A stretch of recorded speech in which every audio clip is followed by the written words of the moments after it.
තමන්ට වගේම අන් අයටත් යහපතක් වෙනවා දැකීම තමයි අපේ ජීවිතයේ තියෙන ලොකුම බලාපොරොත්තුව. අනුන් වෙනුවෙන් යහපතම ප්‍රාර්ථනා කිරීම උසස් මනුෂ්‍ය ගුණාංගයක්.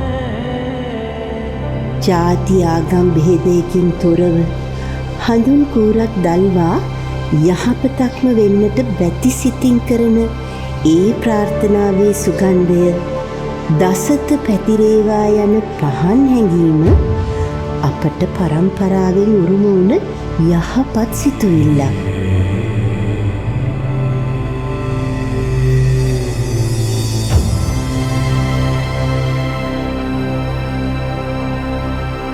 උතුම් ප්‍රාර්ථනාවකට හොඳම දේ තමයි අපි දිය යුත්තේ.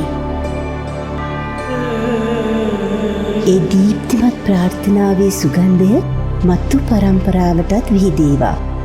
මිනිස් හදවත් සුගන්ධවත් වේවා.